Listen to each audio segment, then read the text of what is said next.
These are some high school phenoms that became bench warmers, and Mikey Williams surely has to be at the top of your mind. If you were on social media in 2019, you couldn't escape the kid. He was ball his life and overtime's poster boy, and even though he was only 15, he was moving like he had an NBA contract waiting for him. He dropped 77 in a game and was named Max Preps Freshman of the Year. Some outlets had him at the #1 player in the class. He would then transfer to the Carolinas, where he'd sign a historic shoe deal with Puma, sign with a management agency for NIL purposes, and build his brand as a whole. But people, slowly, started to catch up to him. He was a dog as a freshman because he was physically ahead of everybody else, and he caught everyone off guard in a way. He averaged much more as a freshman than he did as a senior, because the fame got to him. He became predictable. He played to crowds and had a natural charisma to him, but no one really knew how well that would translate to the college level. He would still be a consensus 4-star recruit after it was all said and done, and would go to Memphis to play for coach Penny Hardaway, turning down offers from Arizona, Arizona State, and Kansas. But then, shit hit the fan, because in April 2023, he would get arrested with 5 charges of assault with a deadly weapon after unloading on a car full of people after an argument. Luckily, no one even got hurt, but the altercation demolished his reputation. People already saw him as a player who peaked as a freshman, but he added a line to his resume that was pretty hard to explain. He lost his Puma deal and any gold standing he had. The max sentence was about 4 years, but he might have hired some fucking genius lawyers because he only ended up pleading guilty to 1 charge, which just required him to take some classes. He went from exclaiming that he wanted to be worth $1 billion by the time he was 25, which is just fucking ridiculous to say by the way, to having his entire future in jeopardy. After the legal circus, Williams tried to reboot at UCF, but his return to the court became more of a spectacle for fans to see than anything. Everywhere he went, fans screamed, "You should be locked up," or "You don't belong here." And in the 18 games that he did play in, he averaged just 5 points on 37, 28, and 80 shooting splits. He wasn't the focal point because of his on-court performance, he was the laughingstock of college basketball. And so he decided to switch up again to go be part of the team that Shaq built in Sacramento State. To his credit, he's getting buckets as inefficient as he is with Coach Mike Bibby and teammate Shareef O'Neal. People already want to go to the games, but Mikey chucking up bricks at 25% from 3 just adds a nice touch to it. Who knows what's next in his career? It's kind of a gimmick at this point, but I don't think that a lot of Power 5 schools are going to be eager to give him a legit spot in the rotation. And he's probably in the twilight of his legitimate basketball career, which is a crazy turnaround from the player he was just 5 years ago. And then there's Julian Newman, who was playing varsity basketball as a 4'5", 11-year-old, wearing a jersey that looked like a bedsheet in what might have been nothing but a publicity stunt. He made national headlines, was on late-night talk shows, and was talked about as the best 5th grader in the country. The coach of the team was his dad, of course, which definitely had something to do with it all, but Newman was still averaging 17 points as a 6th grader, and easily became the youngest player ever to record 1,000 points when he did so in just the 7th grade. He made his name off of spamming unnecessary dribble moves and playing with a style that a lot of people found completely disrespectful. In a game against fellow phenom Kyrie Walker, he scored 52 points and had high school basketball on watch. By the time he was a sophomore in high school, he had already broken the Florida point total record. In his junior season, he averaged 35 per game, and everything both he and his family did was for the camera. They rode the hype train as much as possible, and were milking it for every view they could get. They had a reality show, an apparel brand, and as much attention as someone like them could get. His sister just added on to the hype. But there were a lot of problems. He was 5'5", and only liked to take shots that made him look cool, which meant they were pretty highly contested or step-back threes. He did whatever. He did what he could with his circumstances, and I'm sure he made a lot of money off it in the meantime, but it didn't translate into a future in basketball.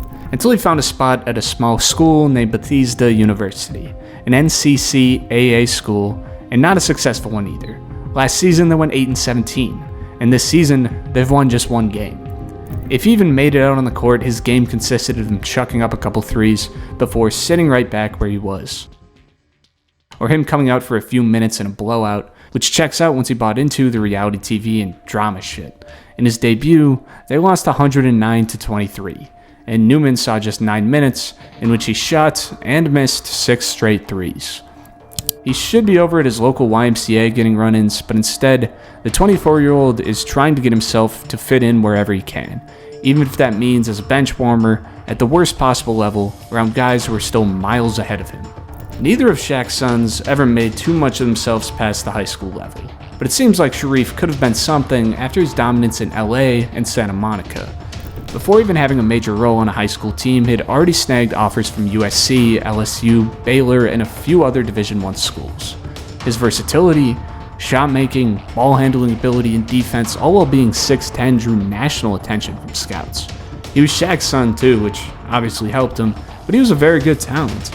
He was a raw guy with the physical skills needed to be successful at the next level, and was a consensus 4-star prospect. Not bad at all. He had already gone toe-to-toe with other top recruits like Bol, and had all eyes on him after an awkward recruiting process had him ending up at UCLA after some sketchy wiretap shit went down at Arizona. But here's the thing.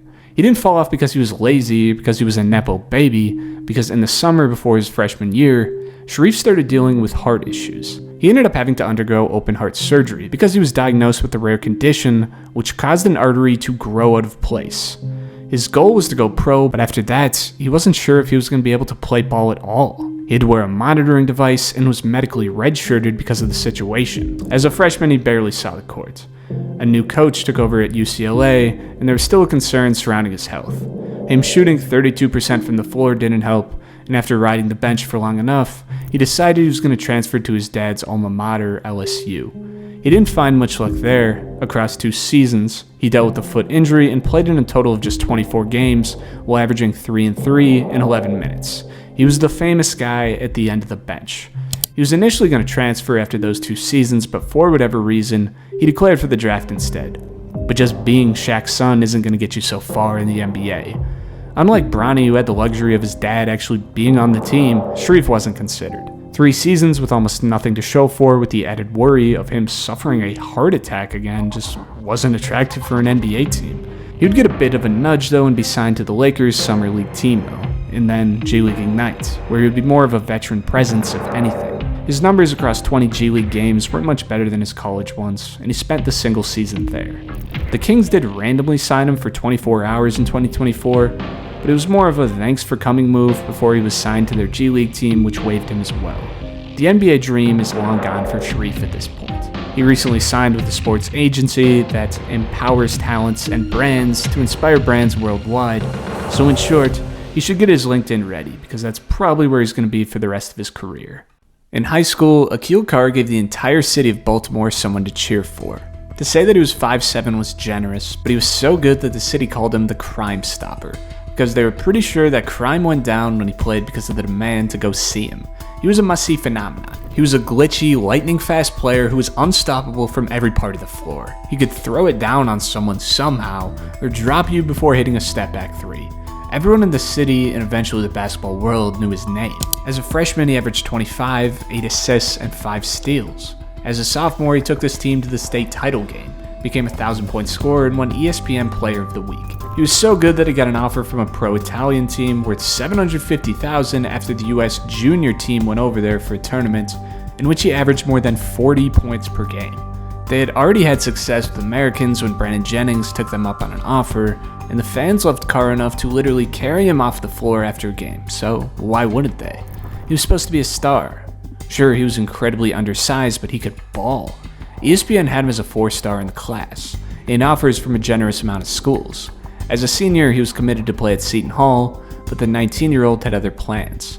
He turned down the money once again, but he didn't plan on doing it. So his senior year, he decided he wanted to go play overseas after all. But to him, it didn't matter. He was confident enough that he thought the NBA would be a lock. Even after saying that, he changed his mind again. He decided to go right to the D-League. Seton Hall may have dodged a bullet after all, as he would get in 10 games with the Delaware 87ers, which seemed like it worked. He wasn't far from home, and he was getting a legit start at the pro level. He had games where he looked like the next Nate Robinson, but mid-season, he split with the team after bitching about his playing time. After that, he was almost untouchable from an NBA standpoint. He became unreliable, he committed to college, then he decommitted, he let everyone know he was going to play overseas, and then he ditched that too. He finally got a chance to play in the D-League, and then decided he wanted out because he wasn't having his way in the rotation.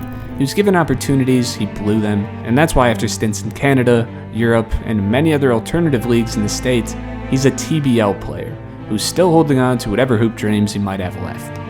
A lot of these guys were hyped up because they were unique, or because they knew how to market themselves. But then there were guys like Harry Giles, who was genuinely supposed to be a superstar if it didn't go south. His high school career was full of highlights and familiar names, starting his freshman season when he won a state title alongside Theo Pinson. But during Team USA basketball before his sophomore year, he blew out his MCL, ACL, and meniscus, ruining his chance at even seeing the floor. Surgery was inevitable. Even after the injury though, teams were still frothing at the mouth for him, and were getting ready to hand him the keys. The 6'10 big man could jump out of the gym, even after the injury, could move his feet well on defense, and had a personality that fans loved. In his junior season, he showed that the injury wasn't going to bring a halt to the hype. He averaged 24 and 12, and in the EYBL circuit dropped 18 and 12. He had all USA first team honors and all EYBL honors. Everyone around him knew how special he was. Despite having a loaded class with guys like Tatum, Fox, Markelle Fultz, and Alonzo right behind him, he was still either the consensus #1 or #2 player in the country. He was physically dominant and could score with variety. But then, for good measure, he tore an ACL right as his senior season was getting underway. It was the other one though, so it meant that he now had 2 compromised knees. Even then, people believed he was the truth. He committed to Duke, got put on the preseason Naismith and Wooden Award watch lists, but then a 3rd knee surgery to shore up his knee took him out for the first part of the season. He would come back for the last 26 games of the year, but he was limited. He played just 11 minutes a game while averaging 4 and 4, and wouldn't be much help when the Blue Devils got bounced in the second round. It's a drag that he never got a healthy season at Duke, especially with the talent of his co-stars. The team had 3 other 5-stars in Tatum, Marcus Bolden, and Frank Jackson, but the ceiling of those 4 together couldn't be reached or anywhere close. Bolden would be the only one to stick around, and the other 3 went to the draft, including Giles, who was still riding off the potential and reputation he had built in high school. Fans would have been pissed if their team thought of him as a lottery pick, but he was still a first-rounder across the board, and with the 20th pick, the Blazers took him before his rights went to Sacramento. Now, we know that you probably don't want to end up in Sacramento, but back then, a lot of people were excited because of the upside he had and the space that he would have on an unsuccessful team. It also worked because they didn't need someone to be ready to play in a set role on a playoff run. If he needed to sit out because of injuries, he could, and they had the time to, which is exactly what he did. After signing a 4-year rookie deal, he sat out for a season, spent some time in the G League, and got his 4th-year option declined after just 104 games in 3 years. Then, his career turned into a game of musical chairs, as he bounced around from team to team, country to country, without ever finding a solid NBA role. In 2024, he tried to make things work out with the Hornets, but when he was waived before the start of the season, he took his talents to China, where he's been playing ever since. When you've already had 3 knee surgeries before you can legally drink, you're already at a severe disadvantage, and it was too much to overcome for Giles. He was so good because of his explosive and mobile qualities, but you gotta have your knees to do that. And because his body betrayed him, he never got a fair shot. But within a 2-year time span, the Kings took a chance at another power forward, high school phenom Skal Labissiere, a Haitian big man who stood out as the best big man in the class, as a defensive presence and an offensive beast. He was an agile big man who just needed to add a few pounds of muscle before scouts thought he was a complete prospect. As a senior, he averaged 26 and 12 with 4.5 blocks per game, and some people thought he was the best prospect in the nation, ahead of Ben Simmons, Brandon Ingram, and many others. ESPN called him walking potential. If you heard any scout talk about him, you'd think he was the next coming of Hakeem Olajuwon. Coach Cal at Kentucky would be the lucky coach to land him, and they marketed him as the next Anthony Davis, but things weren't that easy for him. He was supposed to be an award winner, a savior for Kentucky basketball, but he was just your regular, mediocre big man who averaged 6 and 3. The potential was there, but he was an enigma. His size was more of a problem than they thought, and he looked weak on the floor. His offense seemed limited too. He was predictable, not dominant enough to be able to counteract that. But then, there were moments where he looked like the high-flying defensive menace we all thought he was. He made guards second-guess their drives, but there were lapses in his defense when he overextended or got out of place.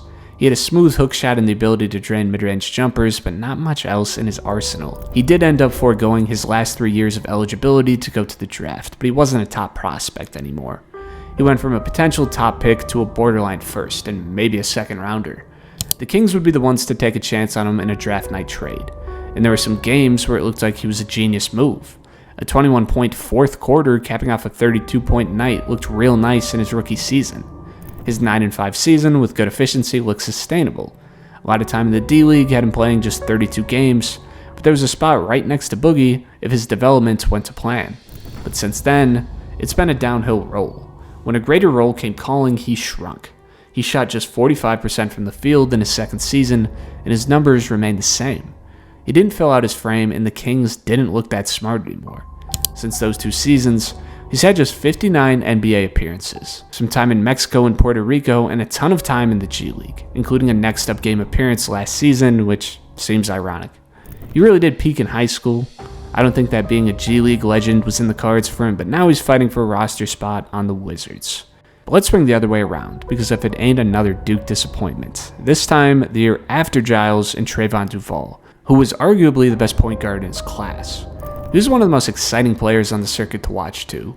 The 6'3 guard was marketed as the next Kyrie Irving, had traits of a young John Wall, and he gave people reasons to believe that. He could split defenders and rise above the rim. He was fearless. From being a state champion as a sophomore to leading IMG Academy as a senior, he had legit experience under his belt, and when he finally committed to Duke, he joined their yearly squad of elite talent and was expected to bring a Kyrie-level energy to Cameron. But there was one gaping problem. He couldn't shoot the damn ball. He was physically dominant in high school with a 6'9 wingspan and unbelievable bounce, but that doesn't get you far enough to run an entire Coach K system, and it didn't do enough to impress scouts. He hobbled along with a 29% three-point shot while shooting below 60% from the stripe.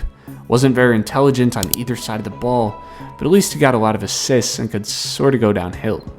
That doesn't sound like enough, and shouldn't have been enough to declare for the draft, but I guess that his backup center level free throw shooting and his prehistoric jumper convinced him.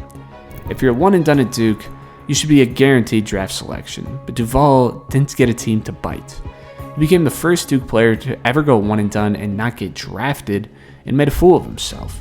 He clearly went into college with a foot already out of the door, but needed to develop his jumper way more. You can't go into the league as a guard at this point, being that ass as a shooter. His NBA career consisted of 6 total minutes, and he never truly had a chance. He tried the Summer League over again and a few other G League teams, but no one fell for it. He wasn't an NBA talent no matter what his high school recruiters said. Fast forward to now, and he's a free agent whose last stop was in Azerbaijan, where the fuck that is, which is about as obscure as you can get in the basketball world. He's not even an NBA afterthought anymore, and he's been given up on pretty much completely. But what he is a great warning for people that just because you have a mixtape full of elite level athleticism and some pretty cool dribble moves that had a few views doesn't mean jack if you don't develop what matters. Duval, unfortunately, didn't. In 2019, Emoni Bates wasn't just another freshman, he was a prophecy. At 15, he was on the cover of Sports Illustrated with the quote, "Magic, Michael, LeBron, and the 15-year-old who's next in line." Because although another year dominating high school kids would have been great for his PR, he reclassified and passed up on his senior season to go play in college. His dad also had him bouncing around from high school to high school as he played his last year at a school his dad started. The point of that was to make Bates the spotlights, to have the ball in his hands no matter what, and it did make him look really good. But then, college hit. At first, he was committed to Michigan State, and was the highest rated recruit to commit there in the modern era, but after exploring other options, he decided to go play for Penny Hardaway at Memphis. He was a top 5, maybe a top 3 player in his class, but once he got to college, he still looked like a kid who wasn't ready for grown man basketball. He played a lot, but was a minus athlete. He averaged 9.7 points on horrible efficiency, didn't have a good first step, looked lost on defense, and Memphis got noticeably better after an injury took him out mid-season. His draft stock plummeted, and he got exposed. As a statement to how far he fell, he ended up transferring to Eastern Michigan, his hometown school.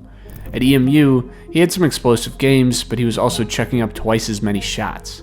The team went 8-23, and a gun charge before the season even started put a weird feel on things. He did have some redeeming games, like a 43-point performance against Toledo, but it was clear his numbers were just empty calories. He would end up declaring after that season, but no one was sure if someone was actually going to pick him up. Everyone knew his name, but they also knew most of the high school hype was fraudulent. He wasn't that athletic, was a feast or famine shooter, was a liability on defense, even at a mid-major level, got pushed around, and had bad shot selection. The former #1 player in the country would get a chance at the 49 spot when the Cavs picked him up, but he was a clear G League fixture. He spent 2 seasons with the franchise on 2-way deals, and even though he averaged almost 20 in the G League, that isn't the best indicator when his splits are 38, 33, and 76. He tried to catch on with the Sixers earlier this season, but that didn't pan out. And then the Texas Legends, but something tells me that those 25 NBA games he got in Cleveland were the most he's ever going to get. Nassir Little was terrifying in high school, and he didn't even pick up a ball until he was 12 years old. He was a 6'6" ball of muscle who dominated every court he was on. He led his high school to back-to-back titles. He had a 7-foot wingspan and was extremely vertical and versatile.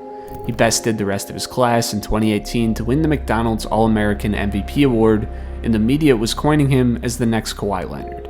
But then he went to UNC, where Roy Williams would have him sitting on the bench behind vets Luke May and Cameron Johnson, and was constantly compared to Zion, RJ, and Cam at Duke, who were sure one-and-dones.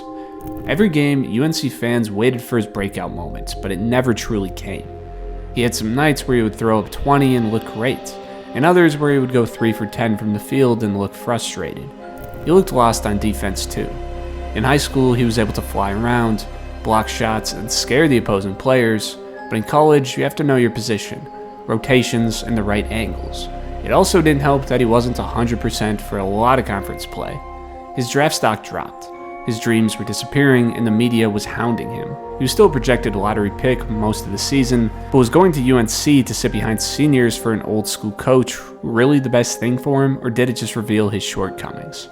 He averaged 10 points and 4.6 rebounds per game, without an efficient 3-point shot, and without enough important playing time for scouts to put their entire faith into him. Still, with him being a projected first-rounder and all, he went to the draft.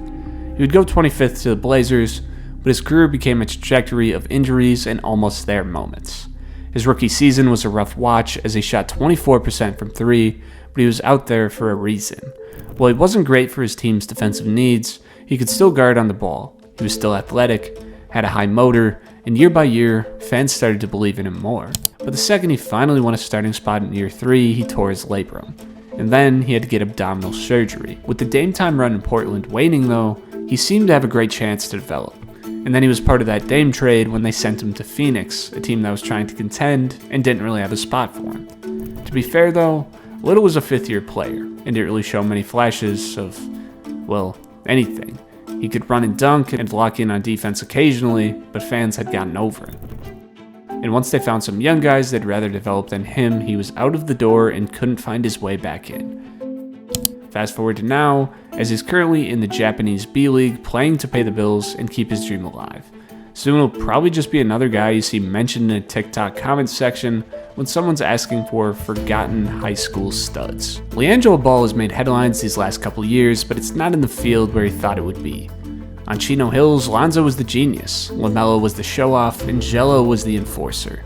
He was a scorer who played bully ball, and by the end of his sophomore season, he was already committed to UCLA. But his junior season is the one we all remember, when all 3 of the Ball brothers were on the court. They also had future NBA player Onyeka Okongwu and Eli Scott, who played 5 years at Loyola Marymount. Mind you, this was a public school too.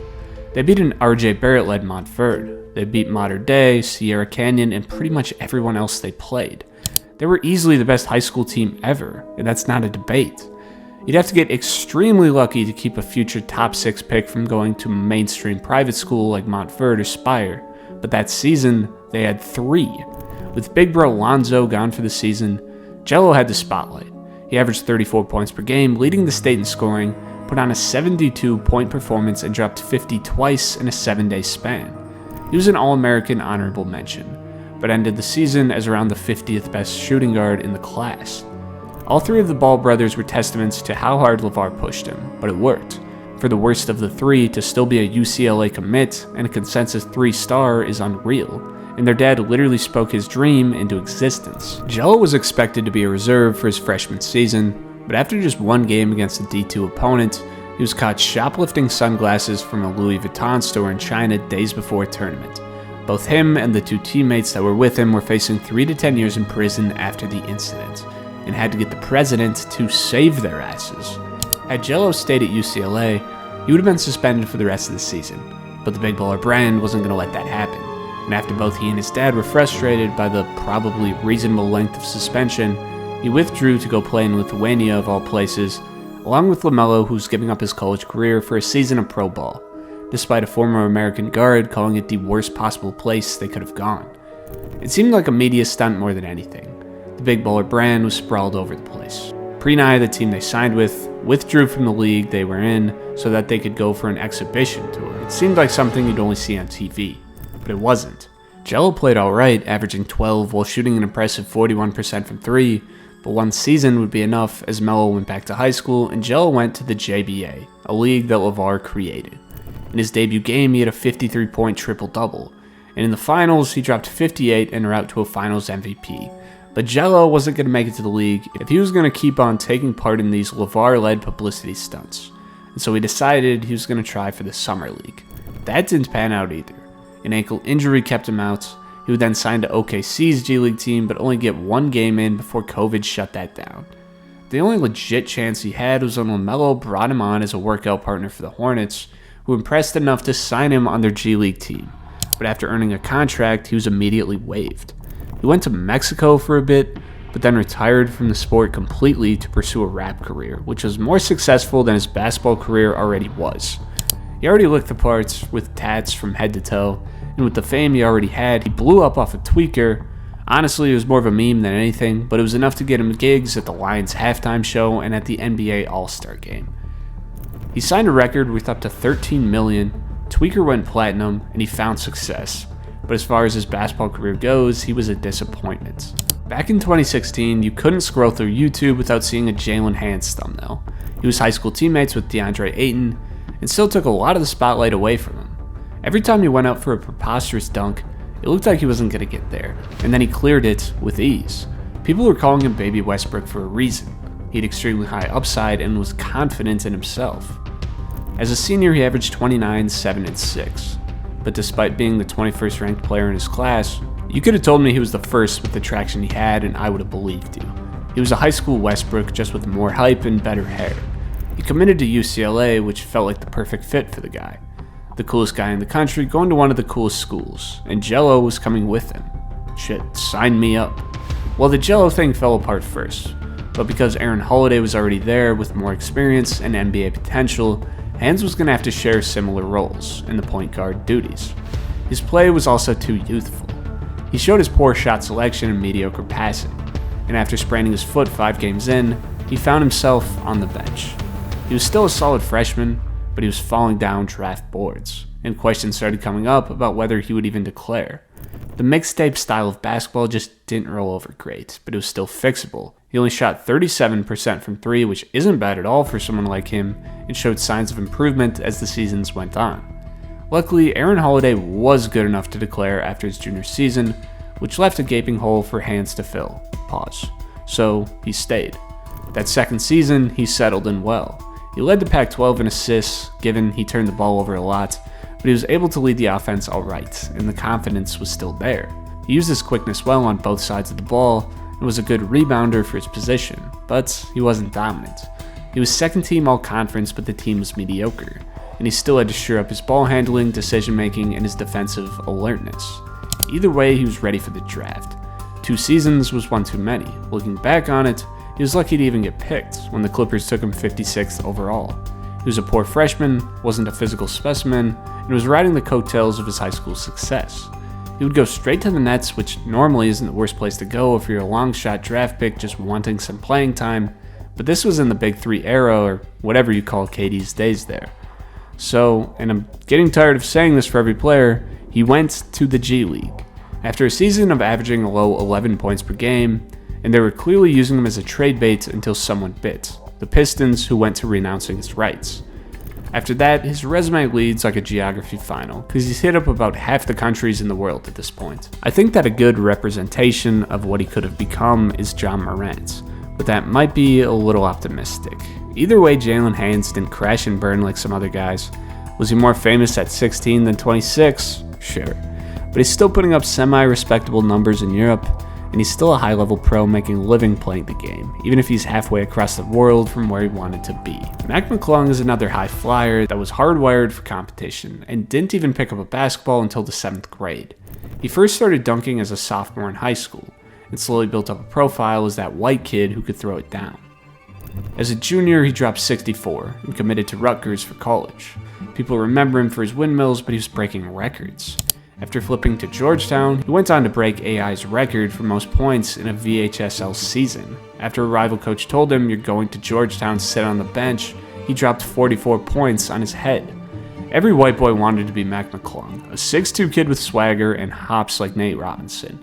After 2 solid but unspectacular seasons at Georgetown, he hit the transfer portal. The viral dunker label was a curse. He was a sideshow, not a point guard. He shot below 40% from the floor both seasons, shot the 3 terribly, but still led the Big East freshman in scoring, and started all but 1 game in those 2 seasons. He was an exciting college player, but not NBA caliber. He went to Texas Tech 2 years removed from their national championship appearance. Fans were ecstatic, and he balled out for them. He dropped 20 10 times, won the Big 12 Newcomer of the Year award, and decided to test out the draft. You knew what you were getting with him, but his T-Rex wingspan and unremarkable. After an ungodly amount of 10 days and more 20-point G League games than anyone else gets, he got his first chance at a dunk contest in 2023, and dominated. He got 100 grand and a Puma deal off of it, but it was right back to the G League until he did it again in 2024 and 2025. He was literally making more money off of that one night per year than he did with his G League contracts. He always seemed to get in a couple games for whatever team he went to, but would always end up getting cut or sent down, where he continues to dominate. This season with the Windy City Bulls, he's averaging 27, although that doesn't mean shit in the G League nowadays, really. People were expecting the Bulls to card him out for this next dunk contest, but he refused to do it. Props to him, he wants to be seen as a serious player, not just a 27-year-old urban myth who shrinks back to the G League 2 days after winning the dunk contest, where we all forget about him. When Nico Mannion came into the scene, he was an aesthetic. The red hair, the pasty white skin, but the game of a seasoned player made him one of the most viral players in the country. By the end of his sophomore season, he was already the Gatorade Player of the Year in Arizona, and was a 6A state champion. They called him the Red Mamba. With NFL quarterback Spencer Rattler on his team in his final season, he reclassified, and went from being a top 20 player in the country to a borderline top 10 player, and the top point guard over guys like Tre Mann and LaMelo Ball.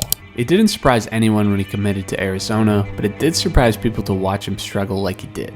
The Italian made his name off of being a 3-level scorer, an athletic playmaker, and his ability to make big-time plays. But in college, he shot 39, 33, and 80. He was alright at a lot of things, but not great at one thing at all, and was limited physically. Luckily, the 2020 draft was still one of the weakest in recent memory, so even though he wasn't going to be a first-round pick, he still had a shot, and who took a chance on him? The Warriors. I could see part of the vision, develop him behind Steph, and maybe he learns enough to stay on the team, but there wasn't much pressure on the team's end to make things work. Mannion needed to prove himself. Sure, he didn't have the pressure of being the guy, but he still needed to get it done in order to stay on the floor in Golden State, but the lack of intangibles and simply inexperience led to a quiet rookie season. After playing for Italy at the 2020 Olympics, he decided that maybe the NBA wasn't for him. Maybe he needed to go to Italy, develop, and then have a chance at coming back. After a heavy intestinal infection had him looking threateningly sick, he finally got things rolling, but it took a toll on him. He looked like a skeleton, like he had been stranded for weeks without anything to eat. It was terrifying, and in some ways, I sure it hit the reset on his career. He bounced back after a while, but he never became the player people thought he would become. He went overseas with the intention of coming back, but he might be stuck over there. In 2024, he finally had a breakthrough season while averaging 20 points a game. But if that isn't enough to get called back to the league, I don't know what is. And now he's back riding the bench, averaging 6 points per game, wondering where it all went wrong. Seventh Woods was the future of the sport once upon a time. When he was just 14, and a 2.5-minute hoop mixtape went viral for 16 million views. He was a human highlight reel who had NBA players noticing before the college process was for real. He was blocking shots in the bleachers, gliding through defenders, and moving with an athleticism that made no sense. But soon, everyone expected the kid in that mixtape to show up every time he hit the court. He did throughout high school at least, as he made every dunk look easy with body control through the lane that allowed him to finish no matter what position he was in. It's tricky to tell when the hype for Woods really fell off. But once he wasn't just an 8th grader physically dominating kids after their fucking parents dropped him off at games, and once everyone started to mature, he wasn't as special. He was still good, really good, but getting snubbed from the top 50 was a long fall from grace from the kid whose mixtape you couldn't escape. He would end up picking UNC over in-state school, South Carolina, where he got some good bench experience under Roy Williams, but he was still out there every game, no matter the amount of time. He was incredibly energetic and athletic, but he couldn't handle or score the ball. But he was a national champion, surely he got a ton out of that. Well, I'm sure he did, but not enough. His next 2 seasons at UNC would be depressing. New recruits came in and passed him up, guys he should have been in front of outperformed him, and he eventually decided to give it up and go to South Carolina. There was an improvement there, so he went to Morgan State, where he had another unremarkable season to end an unremarkable college career. I think the pressure got to him. He was given opportunities other kids wouldn't have gotten, because he was 7th Woods. High school, middle school superstar, so they expected a superstar. But that version of him was long gone.